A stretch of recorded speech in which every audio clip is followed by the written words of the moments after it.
Hello and good morning to everyone. Happy Wednesday. Thank you so much for joining our webinar this morning. I'm very excited to have you all. I see a few people are still streaming in, but we will start since it's already 11 a.m. Thank you again for joining us this week. This is our 10th webinar series. Can you imagine? 10 wonderful weeks. We've come to you every week on Wednesday just to bring you very interesting topics around the workplace. Thank you so much for those who keep giving us suggestions on the topics they want. And also thank you to the ACCUREX team also for thinking or even agreeing to bring up some of these topics to you. So, without much further ado, I'll wish us to start. So, today, this morning, we have the webinar series, Workplace Masterclass, and we'll be talking about the topic on leadership development and succession planning. So, this is a big topic now. Organizations are evolving very fast. We are seeing also a lot of people leaving organizations, others wanting to join organizations.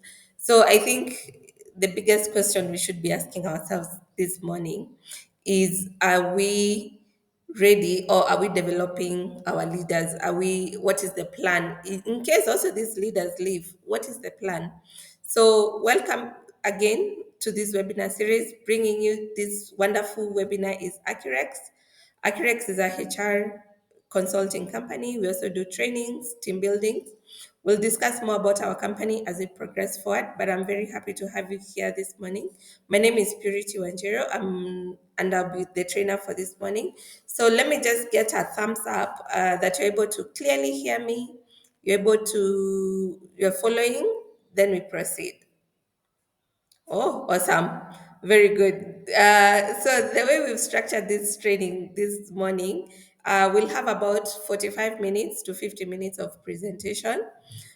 Keep it engaging. Ask any questions if there are. Uh, Bring up any ideas that you're having. Let me know that you're also following. So you can always unmute yourself, ask a question, or give me inputs or your ideas on this particular topic. Then at the very tail end, we'll have a Q&A session. So let's start without taking too much time. So from the top, we'll start with a quote by Simon, and he says, "Your actions inspires others. If your action inspires others to dream more, to learn more, and become more, you are a leader." So I think let's get into this webinar asking ourselves: Are we making other people in our teams to dream more? Are we encouraging them to learn more? Are we encouraging them to be more than what they actually are? So if you're this person, then you're a leader. So this is what we've prepared for you this morning. So we've segmented the webinar into 6 parts. So the first part is about, it's more or less like a background. So just understanding what is leadership and leadership development, and also what is succession planning. Then on part two, we'll talk about identifying high potential talents in organization, and then come to designing leadership programs. Because once you identify these people, what are you going to do with them? What are you going to do with this talent? Then creating a succession plan that will become next. And then training development initiatives will give you different ideas that would ideally work in an organizational setup. Then finally, we'll talk about the leadership pipeline, heat map, and the 90-day plan. So this is what we've prepared for you. So the objectives. So I'm hoping by the end of this webinar, you're able to clearly differentiate between what is leadership development and what is also succession planning. Then you're able to identify high potential employees based on the different frameworks we'll give you. Then you'll see this will work in our organization. I think this will be much easier to implement and all of that. And then you're also able to design very high impactful leadership or learning experiences for these people whom you've already identified. Then you're able to follow through a succession planning framework, and then we'll address a few challenges. Whenever we talk about succession, I think people think we want to fire them. So that is also another question that will come up, and we'll see how we're able to address it. And then we'll also measure the effectiveness of these programs, because definitely these are important programs, but also you don't want them to be time wasters in your organization. So how are you going to measure the success of the programs? And then finally, at the end of this webinar, we'll now look at, in case you don't have these plans in your organization, what can you do in the next 90 days? So that's what we've planned for you. So I'll start with asking a question, and I also want your engagement in this. If you had to step away from your role for 60 days, starting tomorrow, who will step in for you for the 60 days? It has just come up, it's an emergency, and they have to go, or you have to go. And will they be ready? So, this is a question for you. The person you think will step in for you, do you think, one, will they be ready? They're somewhat ready. Will they struggle, or you've not even identified or known who will step in for you? So let's see a few feedback there. If you are to step away from work tomorrow, who will come in for you? Are they ready, or you are even not sure? You can put your feedback on the chat box. I'll just give it a few seconds.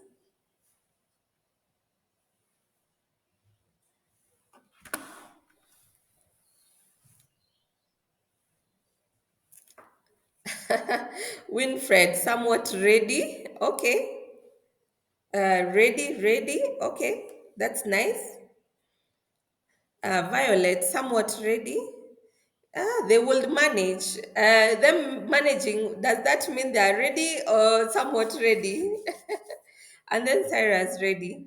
So, yes, ready now. Will want to delegate more. They will struggle. Then that becomes a big question. Uh, and I see Faye, you're saying, last I went on maternity, I found struggles when I came back. So, because definitely also the women, we go for maternity leave, that is 90 days. And apart from the day you are having your baby, the rest of the days people are busy calling you, trying to figure out systems and processes that you left. They will struggle. And this is a good place that we start this conversation, knowing that we have a few gaps that we need to fill. Because from the feedback, I feel like it's almost a split, that some of us, we have ready successors, some of us not so sure, others we've not even thought about it. But then let's go into it with an open mind, see what you can learn, what you can also unlearn, and also what you can relearn. So from the top, we'll start with basic definitions, like what is leadership development, and also what is succession planning. Let me ask also, what is leadership development in your own thinking or understanding? If you are told today, tell me, what is leadership development?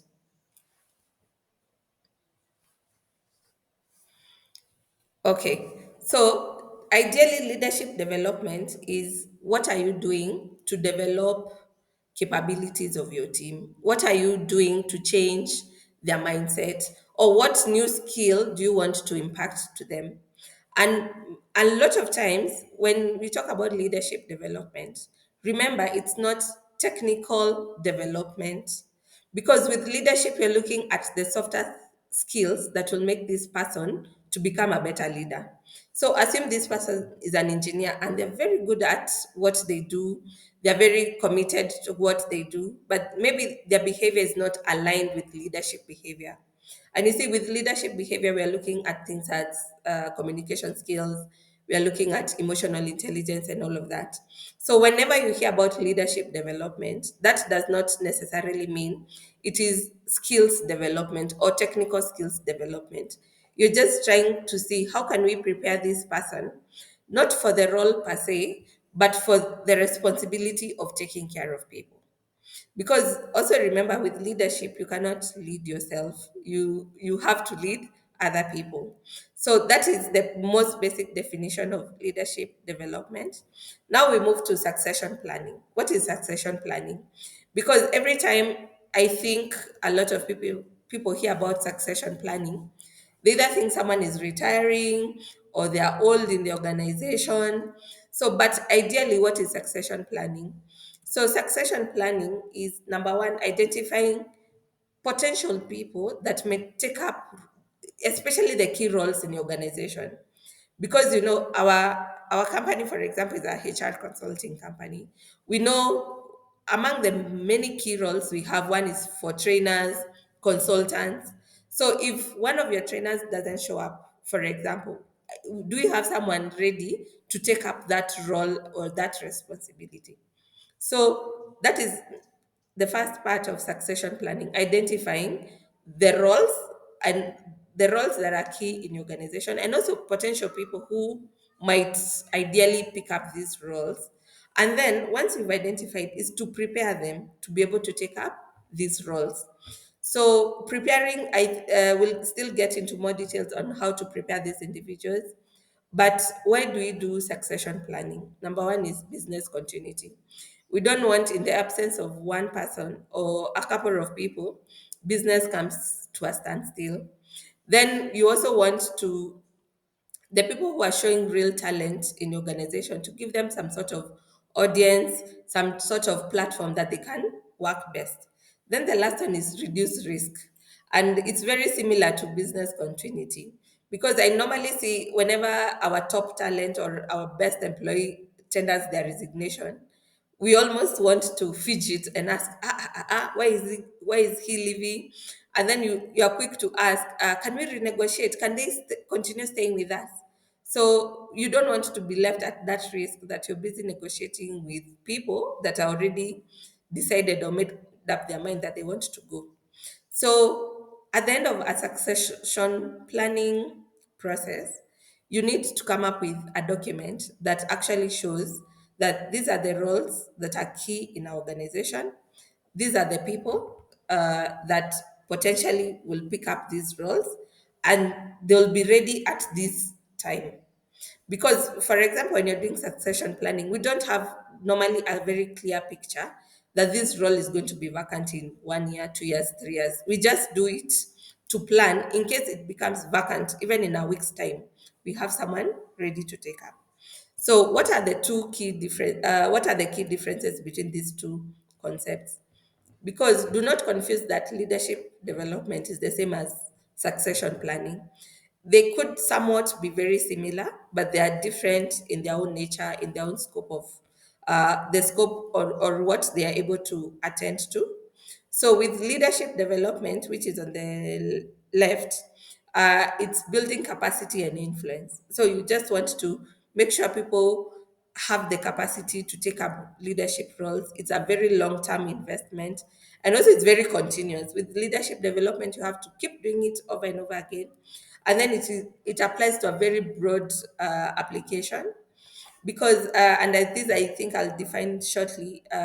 In organization, we have those people who we think are able to take up leadership roles, and also there are those people who are able to take up key roles in organization. So not necessarily leadership, but key roles in organization. And then it empowers internal growth just within the organization. So in case you need to promote someone, you already have a few leads who you can do that to. So on the other end is succession planning, when ensures role continuity. So if you have an engineer, even if this role gets replaced over and over again, that role continues to continue. To mean there'll be not lag or lapse that, oh, so and so left, so we are not able to do production. Say, for example, we have a client who produces, I think, 5 tons of oil every day. So you see that you don't need that lag just because one key role has left. And then this one prepares you for both short to mid-term readiness. So this could be in case we need someone tomorrow, we have. In case we need someone in another 3 years, there's someone in the pipeline that we are preparing them for that. And then with succession planning, and this, by the way, is the biggest difference, it only focuses on key or critical roles in the organization. So we have these many roles in organization, but not all of them are critical. So especially for the critical ones, you need to do proper succession planning. Then it protects institutional memory, because you don't want someone who has worked for you for 20 years, they wake up one morning, they don't come to work, then all of you are left wondering where do we keep our documents, where is this information, who is the custodian of certain clientele information and all of that. So that ideally is the key differences between leadership development and succession planning. So let's move to identifying high potential talent, because this webinar majorly will focus on succession planning. So with succession planning, you need to, apart from identifying the key roles in your organization, you also need to identify who are the potential people who might take up these key roles, or we start training them or molding them to take up these key roles. So from the top, high potential talent. Ideally, these are people who have shown interest in leadership, have shown interest to take up more responsibility, even outside their scope of work. And this one is very interesting. You find like sales department have an issue, but this person is in operations, but they're busy giving ideas to the sales team. So on top of your mind, if you are a manager of this employee, you need to always keep your eyes looking up and saying, why is he very interested in the sales department yet he's in the operations, for example? So these are people also who aspire people, who bring people to work together despite them not even having a leadership role. So ideally, these people don't even have the title manager or supervisor, but this person could be highly respected within the organization. People listen to them, people look up to them for ideas. So ideally, this should be a number one trigger to know that, hi, here I have a high potential talent. So two things you need to consider at this point. There's a difference between high potential and high performer, and do not confuse them, because high potential people do not necessarily have a title, but you're able to see they're sending themselves, they have the capacity, they are inspiring these people. But high performance, if you want your KPIs done at 90%, they always do 95, 99, 110%. So you see there's that big difference between high potential and high performance. And a lot of times, a lot of organization would want to invest on high performance for a succession planning than high potential. But if you go into that conversation knowing, look here, I have high potential people and I have high performers. And also sometimes high potential people are not your high performers in the organization. So I know another question you'll be asking yourself, why am I even investing on high potential when they're actually not performing? So these are questions we'll keep answering as we go on. So, but high potential people, which I've also talked about, they adapt quickly to business changes. They'll want to take up more work than is necessary or that they've already been given. They lead, they influence, they learn and evolve. You introduce a new system in your organization, they are the fast adopters or quick adopters. They drive innovation and transformations. So you'll find, especially for managers who have already identified these people, whenever there's a new concept they want to introduce to their organization, they'll say, let us talk to Peter. I think he will understand what we're trying to implement faster than anyone else. So, how do you identify these high potential people? You can use the 3 A's format. Aspiration. You can ask yourself, in an organization, who are they motivated to lead? Who in our organization is motivated to lead? uh, who has cognitive, technical, emotional competency? Because remember, whenever we do succession planning, somewhat somehow it almost comes also as a promotion, so maybe these people has only been managing one person, or they've only been managing themselves, but now you give them a team of even 5 people. So you see they need to have that ability, apart from the technical bit of that role, but also the emotional or the humanness of running that role. Then the agility. Are they quick adopters? Are they the fast adopters? Are they able to work even when scenarios are not very clear, the instructions are not very clear? So ideally, that's how you need to identify who are the who are the high potentials in your team. So, with this in mind, I want to engage you further in doing a small exercise and see where you are in terms of engaging or in terms of identifying high potentials of the three case scenarios I'm going to give you. All right. So, imagine you are in a talent review meeting. You need to choose one of the three employees to nominate for a fast track leadership development program. Look beyond their current performance and consider potential. Who would you choose? So I'm going to give you three scenarios, and then you tell me ideally who do you think should be the high potential that we need to consider in this case. So first on the list is Kevin, is a sales rock star. So he's been in the organization for 8 years, top of the performance, sales performance for 4 years in a row. Excellent at hitting targets, prefers working independently. So ideally, he's not like a team player. Avoids team responsibilities and dislikes giving presentations. So pia labda hana presentation skills. Expresses no interest in people management roles, gets defensive when giving feedback. So that is one employee. The other one is Carol, is an operations lead. So with Carol, she has worked for the organization for 5 years. She leads a team of 6 people within the department, volunteers for interdepartment projects. So if operations and sales are collaborating, he's quick to adopt to that. Received very strong feedback in recent 360 review, known for calm leadership in crisis. Seeks feedback and proactive mentors junior staff. She says she's interested in more strategic exposures. So that's our second employee. Our third employee is David, fast rising analyst.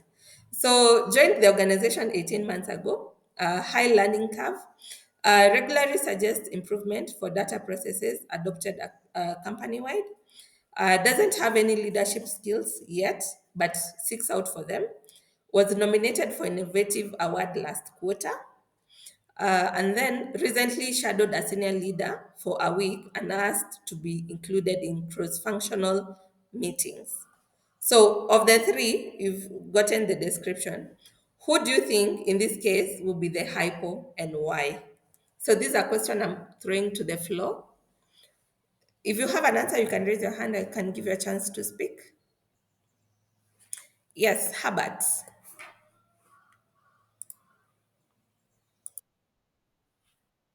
Herbert, you have something to say?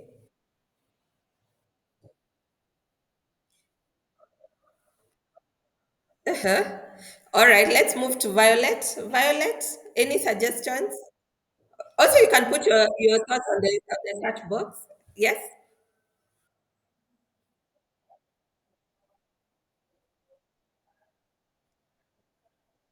Okay.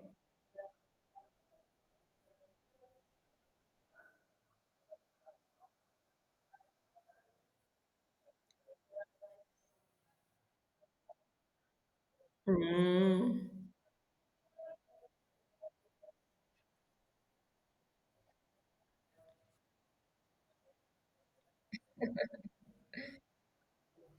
All right. Thank you, Violet. Barbara, I see your hand is up. What do you think?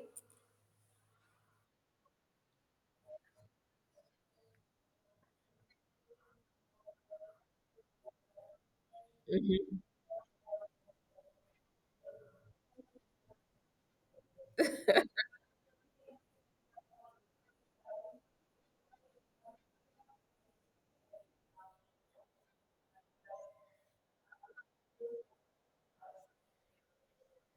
All right, interesting. Washington, I see your hand is up. The people who are engaging us on the chat box, please tell us why you're choosing this candidate. Washington? Okay, why? Mm, mhm. Yes.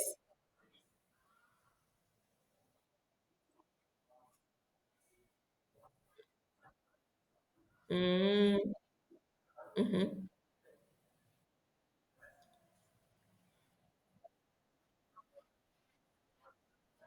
Yes. Mm.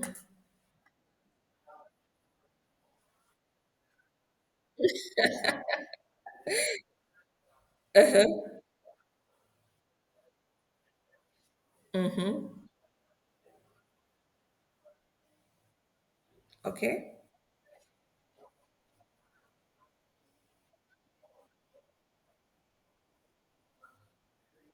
Mm-hmm. Mm. Yes. Mm. Mm-hmm. Mm. All right. And thank you very much. Amos, finally, before we go to the chat box and then we continue.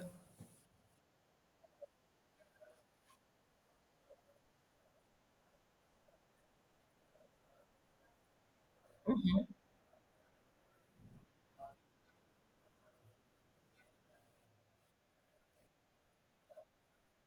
Mm-hmm.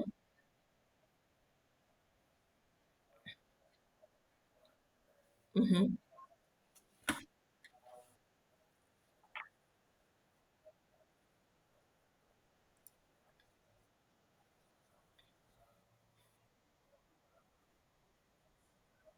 Mm-hmm.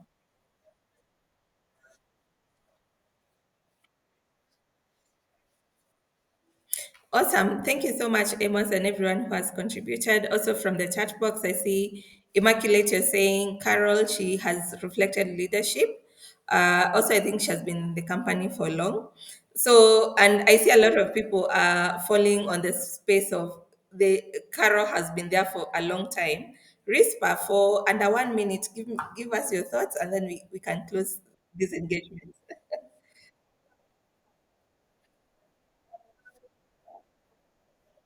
Mhm, mhm,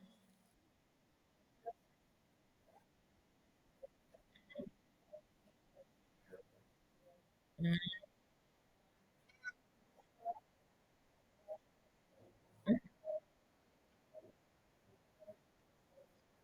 Okay. All right, Rispa. I think for David, it was not overshadowing, it was shadowing. So he worked maybe under this senior leader, but that is okay.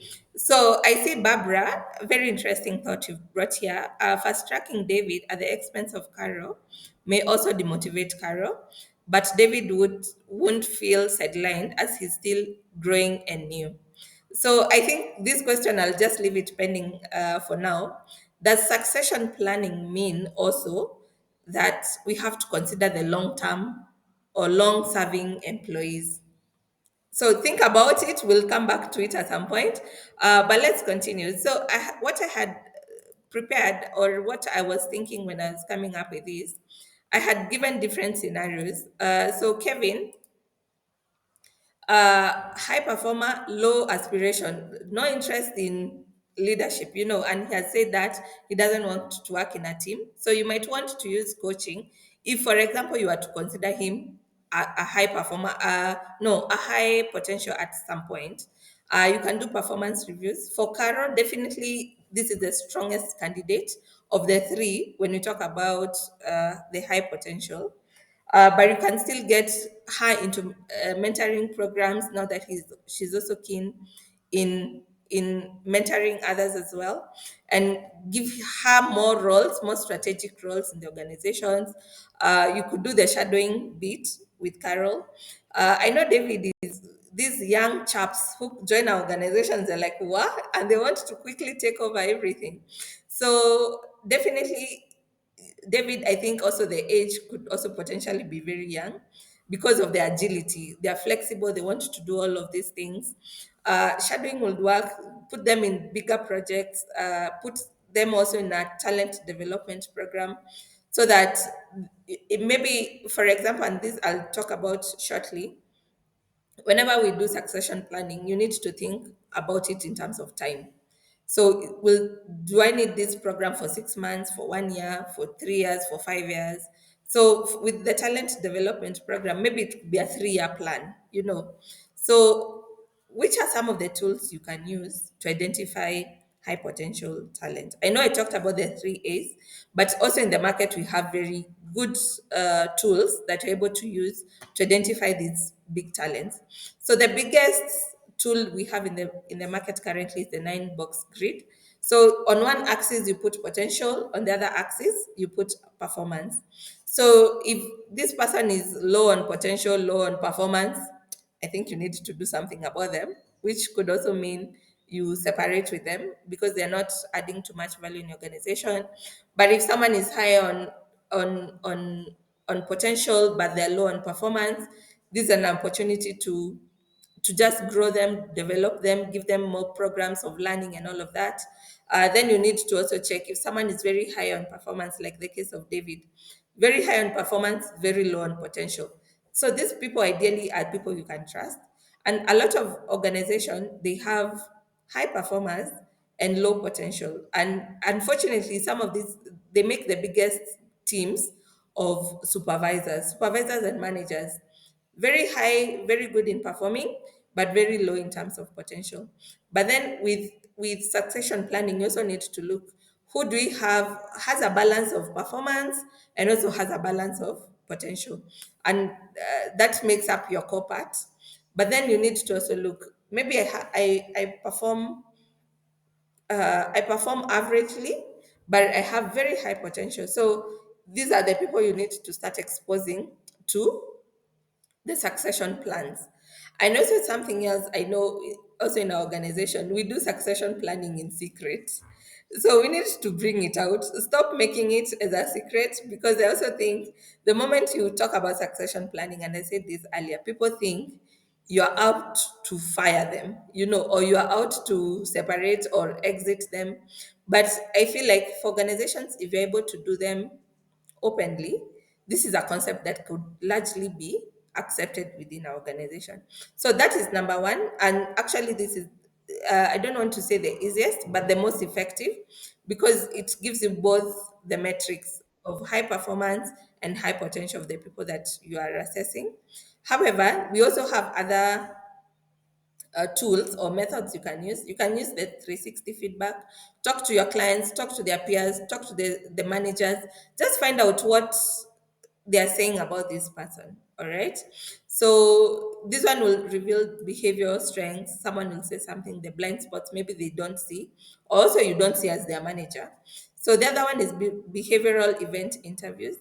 So remember with succession planning, as much as you want to fill a technical role or a key role in the organization, you also want the behavior of this person coming to take up this role zipelekane, or they align, you know.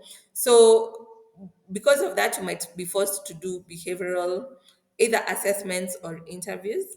So another one is leadership assessments. These ones are so many in the market, and psychometric tests from DISC, from HOG. So you can try to expose these high potentials to different assessments and see how also they rate or how they rank, and find out, okay, this is where their strengths lies. Potentially, this is a place that we need to develop more and start working more towards that. So then finally, there's the talent review panels. Every organization ideally needs to have this panel constituted.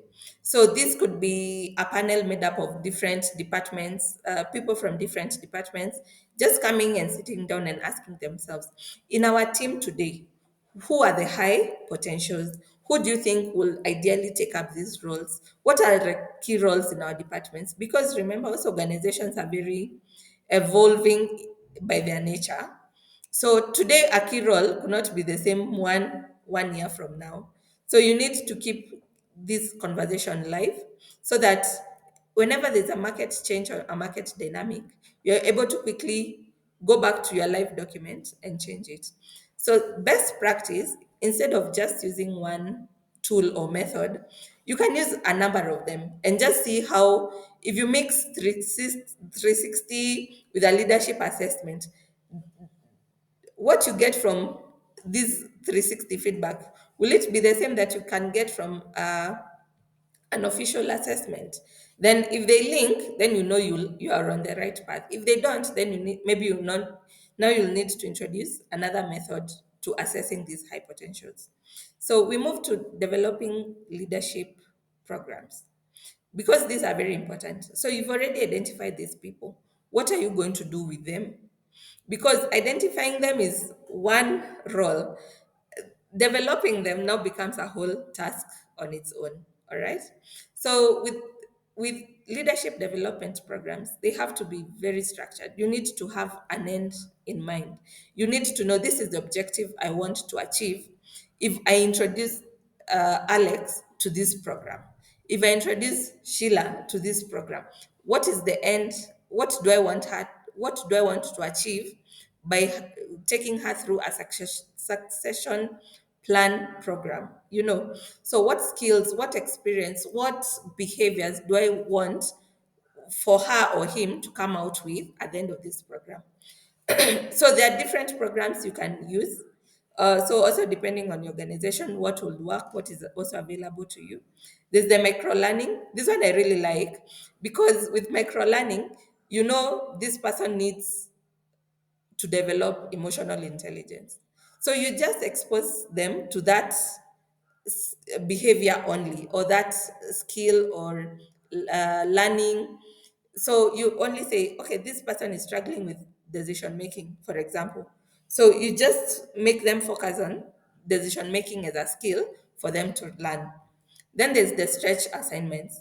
So this one, you're already doing a program, you already know the program objectives, but you stretch the limits a bit. You say, okay, I know we produce 5 tons of oil every day, but now that you're in charge of this project, can we do 7? So you see, you're stretching the assignments. Then there's the leadership labs. Especially for big organizations, this could work, because now different leaders in the organization volunteer themselves to be part of these labs. So depending on different leaders, their skills, their capabilities, then they come in and start training or mentoring these high potentials. Then there's the peer coaching. This is just learning within themselves. So I'm good at this, but I'm a high potential, but I'm not good at it. So you pair me together with the person who's good at it, and then they start training or teaching me. Then there's the mentorship and coaching. This one, you also have to pair leaders, certified coaches with the people that you want them to learn. Then this one is also becoming very popular today, reverse mentoring, especially in the space of technology. Technology is being doing big and mighty things, but those of us who are a bit older in our organizations, we need these young chaps to come and tell us, this is what is happening. You can use ChatGPT, you can use Sijui what, you can use Leonardo. I saw that you can generate images using AI. So you see, you need these people to give you these new ideas that are also in the market. And you'll be wondering why I'm older, I'm more experienced. Why do I have maybe a 22-year-old coming to mentor me? So that one will also work. So shadowing executives, this one I've also seen work in many organizations. You have this high potential, you welcome them to executive meetings just to see how you talk, how you make decisions, how you also argue, negotiate. So this one will also work. You can also do leadership boot camps. So this one you could do them for 3 months, 6 months, 1 year. So, but you always need to have an end in mind. So I'm doing all these initiatives, but what do I want to achieve at the end of the day? So moving on, we'll move to creating a succession plan. So you've already identified the leadership program that will work for either specific people or the entire team. So then you ask yourself, so now with this succession plan in mind, so how do we go about it? So this is a very easy 5 step, which I know I've already mostly talked about it. So number one is to identify key roles or critical roles, the roles that you cannot do without them in your organization. Then number two is define success profiles. You ask yourself, So if someone was to take up this role successfully, what will they need or what will they require? So you list them down. So that's a success profile. If you're a HR, I know we come up with job profiles. Now this one, instead of a job profile, you come up with a success profile. Then you need to start mapping successes to readiness. So you've said, I've identified purity. How ready is she? Is she ready now? Is she ready in 6 months? Is she ready 1 year from now? So you need to match it up because you've already identified key roles, you've identified the people who might take up the roles, but how ready are they? So that becomes the next question. Then you start developing this talent. So if they're ready now, I think now it's only supporting them and making sure that they're always ready at that point. But you see, if they're ready in 2 years, you need to do quite a lot to bring them up to speed for 2 years. So imagine you have this employee, you're preparing them for succession that is will be due in 2 years. Yet 6 months into the program, that role becomes vacant.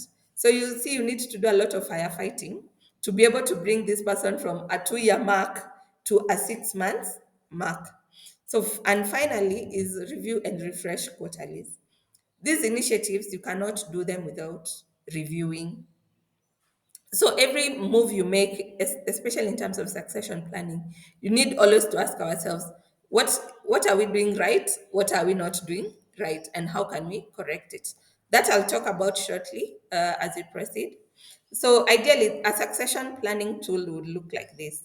So your document needs to look like this. So you've already one column, you've identified the key roles, you've identified the successors. Uh, uh, Industrial standard is to have at least two successors per role. So, because also remember, you could be having a Brian in your team who has no interest. So, you're just pushing these ideas to him, but he's not picking. So, you get someone else, in this case, Miriam, to act as a buffer for that time. So then the other column is readiness.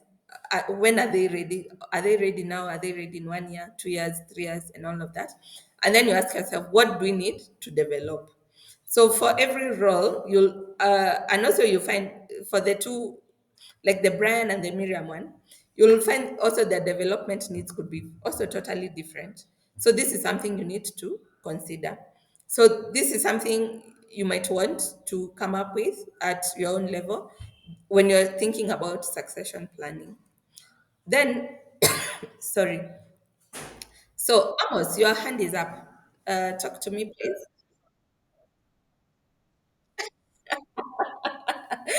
What happens if you realize you don't have someone internal? That one I'm going to talk about because then you need to start asking yourself, do you need to hire uh, for this role? Because some organizations I normally see, they also get junior officers. Say for example, you've realized you don't have maybe an operations manager, someone in the pipeline. So instead of hiring another operations manager, you could hire even an operations intern or an operations junior officer, praying and hoping when they come, they're able to pick that fire, they become a high potential and you start developing them. So especially if the talent is not internal, then you need to start coming up with a buffer. So if this role leaves, what can happen? So you might, I think the best is you hire a lesser role, hoping and praying. Also, the time this person is about to leave is not immediate because if you hire, for example, say a junior officer, in 2 or 3 years they should be ready to take up that role.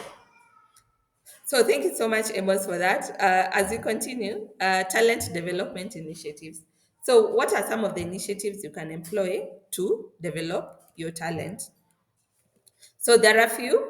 So you can use career lattice. So this is the one that encourages movement that is vertical. Is it? That is horizontal, the same level.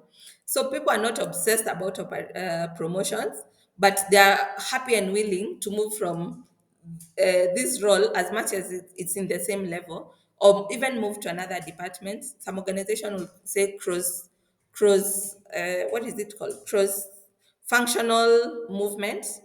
So uh, instead of just focusing on promotions, because you'll assume if you're in department operations, if you move to sales or customer facing, you also there are some skills that you may be able to pick and learn that will make you an overall wholesome employee to take up a role in future. Then you could also have internal gigs. So you have a small project that is coming up, put them there. Tell them, there's this small project. I know it's outside your comfort zone, but I think you can deliver. Go figure out. Then you can have LXPs, learning experience. Ask them, come up with what would you want to learn. Assume you are the operations manager tomorrow. Ideally, what skills do you think you might want to gain now to help you to take up that role? So based now on what they come up as their learning needs, then you start putting them into practice. Then you need to expose them to these projects, because having them in mind is not enough. You need to start exposing them to these big projects or strategic projects that your organization is working on. And then clearly you need to also keep track on the coaching and mentoring that is happening, because as we know, coaching is very short term in its nature. So after the coaching period, you need to go back and ask yourself, did the coaching meet the objectives that we had already set? So here's a question I want to ask you guys. What are some of the challenges that you think will come up whenever you think or even you mention succession planning? I've already mentioned a few. So this is your turn to give me your ideas. You can put it on the chat box or you can raise your hand. We here. What are some of the challenges you think will come up whenever we bring succession planning as part of our conversation in our organizations?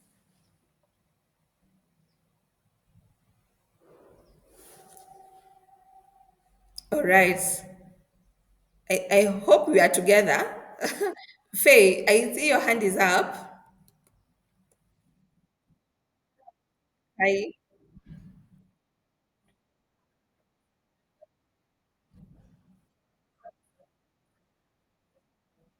Okay. Uh-huh.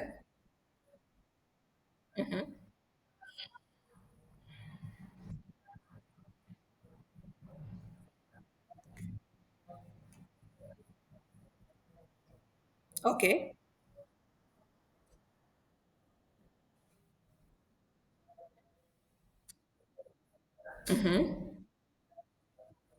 Mm.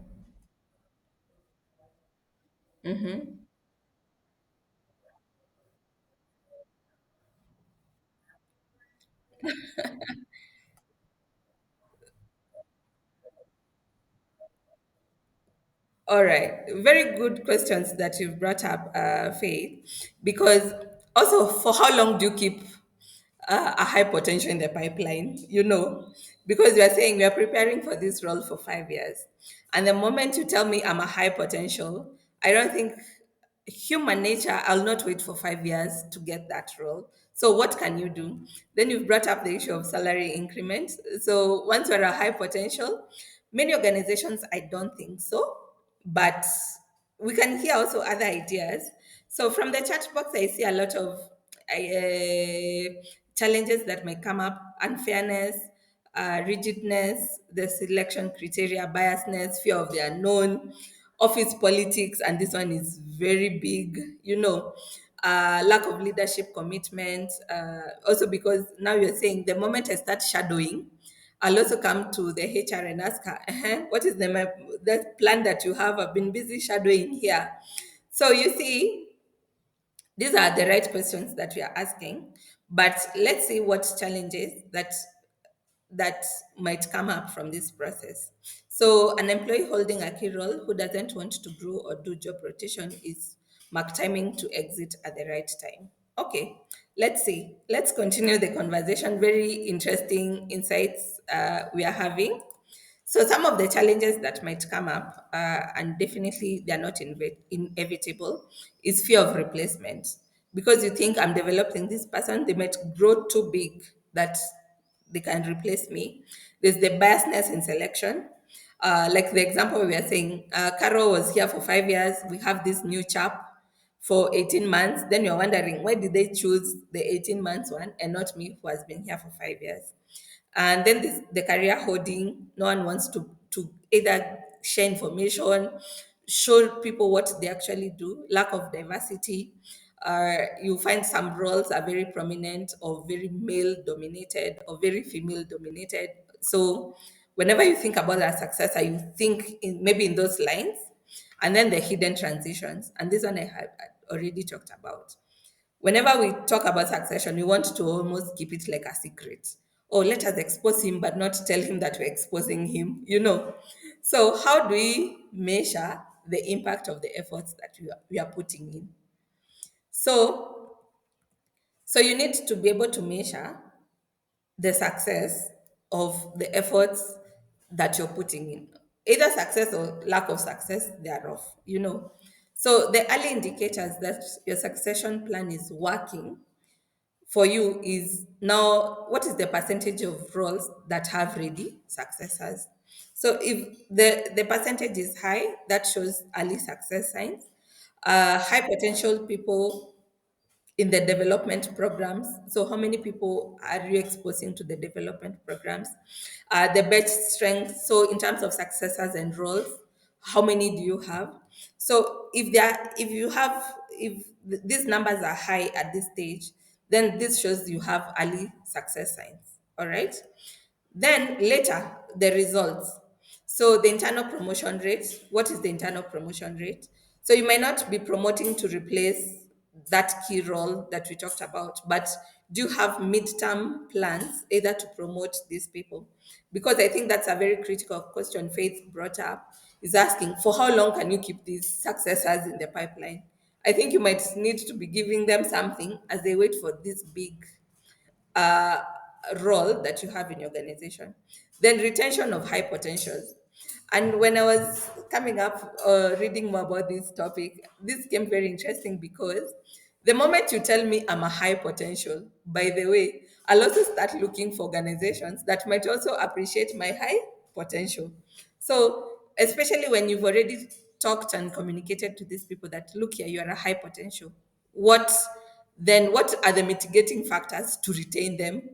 Because they'll be busy going and saying, oh, I have done this, I've shadowed the MD. So they'll be like, okay, so I can be an MD. So time to fill critical roles. How much time will it take to ideally fill a critical role? And then performance management for the newly promoted leaders. So what are you doing about it? So at the end of the day, you need to have figured out, okay, I'm doing all of this. I'm also measuring the impact, but also what is the pushback? Because I think especially retaining high potentials has become quite a challenge in our organizations today. That yes, we know we have these people, they're high potentials, but also we don't have room for them to grow and thrive. So you keep promising them, oh, there will be a promotion next year, or we'll do a salary change next year. But how long can you run that song before they're like, hey, I need to look for an organization that might fit my potential? All right. So finally, we'll talk about leadership pipeline, heat map, and the 90-day action plan. So the leadership pipeline heat map is very similar to the succession plan I had shown you earlier. So here, definitely, we have the critical roles, the successor readiness, then successor two, and the readiness of successor two. Then the pipeline risk. So here, the idea is to look at the risk of your leadership pipeline. So, for example, you see, like for head of operations, we have two successors. One is ready in 1 year, the other one is ready in 2 years. So the risk is very medium. All right. Then we have the finance director. Successor one is ready now. So hata akikwambia me I'm leaving, you'll be like, we are happy to see you out. We'll throw you a party, and Miriam will be ready to take over. And also, if Miriam takes over and don't perform now to the expectation, you have James who is ready in 1 year. So you see that risk is very low in its nature. Then we come to Amos's question. What if you don't have a high potential? What if you've not even identified anyone? That means the risk is very, very high. And a wise person leader, you will not leave that role at risk, especially without someone who's able to quickly come in and take over. So the HR lead, we have Stella, who is ready in 2 years, Collins in 1 year. So that is a medium term risk. So make sure you also do this pipeline heat map just to see where is our risk in our organization. Then finally, I want to talk about the 90-day action plan. So you've done all of this, or you've taken in all this knowledge, information, ideas that you're able to go back to your organization and implement. So you need also to give yourself a target. Personally, I keep saying if you education is nothing if you cannot make it work. So you've spent 1 hour here, you've picked all these ideas. Then you need to have an action plan that says, okay, I've done this webinar, this is what I'm going to do. So on top of your list, if you've not done it yet, you need to identify 3 critical roles that you have in your organization and ask yourself, who are the successors, what is their readiness level, what do I need to do to them to bring them to a level of that they'll be ready now. And then you need to do pairing ups of mentorship programs in organizations. Some organizations are very effective at this. I was reading case studies of Coca-Cola, Apple. Here in Kenya, there was one, Safaricom. So some organizations are very good at knowing, identifying, and also helping or developing these leaders to take up these positions as and when the opportunity comes up. And then you need to keep this conversation alive in your organization. That asking yourself every quarter, who are our successors? Now, what are the critical roles? Maybe in this year or in the next 2 years, what do we think will be the critical roles and all of that? So this marks the end of our webinar this morning. I'll want to close with a quote. As a leader, your job is not to be indispensable. Your job is to make yourself replaceable and still see the system thrive. So I'll want to leave you with these thoughts because every time I feel like you're told to mentor someone, to coach someone, you're like, oh no, they're going to replace me. I think the idea here is to be replaceable because it means the moment I'm replaceable, then I need to be also aiming for higher, bigger, better things, especially in terms of my career. So don't be afraid to mentor these people, to coach these people. There's also a space for you to grow and thrive. So here I'll want to open the floor to take in a few questions. I know our presentation has really gone beyond the expected time. I see a few questions on the chat box. As you continue to put them, we've also prepared a workbook for you this week as well. So the workbook, I see it's already on the chat box. Feel free to download it. It has different templates. You can start filling them out. If you have any questions, feel free to talk to us. If this is the first time you're joining our webinar this morning, and afternoon. We are ACCUREX. We are a HR training and consulting company. We started many years ago. I'm so proud of this that we started now almost 10 years. So I'm so happy that you're also able to join us, come experience our training as a service that we give to different organizations within Kenya, outside of Kenya. We also do team buildings for organization. We successfully did one this past weekend. So also we welcome you to come and experience our team building recruitment. If you're looking for a job, you better talk to us. We will give you a succession plan in another organization. Then we also say we have people HRIS. This one we've automized the whole HR processes and systems just under one system. It's called People HRS. We also do payroll. We do offshoring for organizations that do not have a base in Kenya, but they want employees here. And also we do HR consulting. So this is about ACCUREX. Feel free to partner with us. Give us a call after this or write to us an email. We are happy to just come and engage with you. So at this point, I want to take the few questions I had already seen on the chat box before we give it a close. If you could just allow us maybe another 5 minutes, we are able to bring this to a close. Marcy, you're saying grooming a successor from outside the organization may be a challenge. in that you cannot ask present employees to train someone else. If someone is good enough to train, then they are good enough for the job. Okay, this may cause resistance and it shows biasness and contributes to demotivation. And I think this is true because I also see a lot of times we bring in new employees, and the old employees are the ones who are supposed to bring them up to speed, you know. So then you're wondering, why did we not give them a chance to either exercise on this role? But I think if they have you, if you as an organization have a proper succession planning, the skills gap maybe that you're seeing, these are things you need to have also brought up this person who is training these new employees. uh, Winfred, you're saying, I think also as a leader, we can do silent succession planning. This is what I've just discouraged by encouraging collaboration, interdepartment training, so that everyone knows what's going on in the company in the event that an emergency comes up. Okay, so the silent succession planning conversation is coming up. So a few, Washington, you're asking, how do we attract high performers? So you've already seen them, but maybe also they're not interested. But if you can remember when you were starting with high, are you asking about high performance or high potentials? Because how do you attract high performance? Maybe you can elaborate your question. I'm happy to just give my thoughts. I'm not too sure about your question. So I don't know if anyone else has a question. Oh yes, Washington. Please do.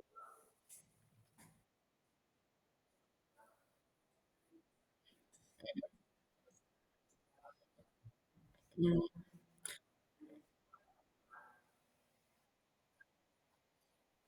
Yes, yes.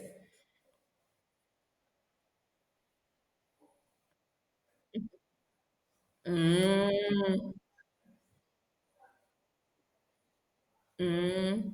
So I think your question is, how do you attract high performers to become high potentials, right? Yes, because also, like I think I was saying earlier on, we have these big performers in organization, and the best way we reward them is making them supervisors. You know, but then how do you attract them to become high performers? I like what you said, Washington. You can tell them, okay, you can go ahead and make a decision because now you're now pushing or giving them more leadership positions, leadership liberty to also execute the work that they do, and tell them, okay, you can only do this, but also be aware of the repercussions or the consequences, or assume it was successful. Because I think if you joined our webinar last week, we said, especially when it comes to decision making, the only three ways that it will go. The decision could also will go very well or terribly bad, or it will just be a normal decision. So I think one way to attract these high performers to be or convert them to be high potentials is tell them, okay, you can do this, but remember there are only three ways this can go: terribly well, or terribly bad, or just be at a balance. So finally, the final question I'll take, what if you get a turnover in the long run due to lack of readiness from employee, being afraid or pressure that comes with the responsibility, e.g., operational managerial role? You see, in this case, it means your succession planning or your succession plan was not a success, because you cannot be grooming someone for 2 years only for that role to open up and they're not ready. So the best way to get hold of the situation is by doing the reviews. So you say, yes, I'm doing the succession plan. These are the objectives. After 3 months, you come and review. Are they good at making decisions? How are they with people relationship? How are they with delegating work? So you see, these are different. You're measuring success per stage, because I cannot do succession plan for 2 years without reviewing. At one point I need to review and figure out, hey, this is not the right person, I need to start grooming someone else. So that is for RISPA. Then Trufena, how do you manage succession planning for small organization, startups, considering the budget constraint where there's only one person per role like HR or finance? How do you prepare to ensure business continuity? Would you have capacity maybe for an intern or an admin, or I think you're able to easily, or you can do cross-functional. Can you expose your HR maybe to finance operations, or expose finance to HR operations other than payroll? Whenever we say we're exposing finance to HR, we only give them payroll. So what else can you do? Leadership and succession planning needs to be anchored in organizational culture as part of organizational policy, and that is very, very true. Your organizational policy needs to be thinking about the future, the continuity of the organization, not even the roles, the organization. So for us to move for another 10 years, what will we need? What do we need to start putting in place? Because I'm imagining when you're onboarding a new employee, you also tell them in that conversation, we'll also expect you to start grooming new talent in the next 1 year. So you see, that becomes normal, natural to them. So, Violet, final question, and this is final.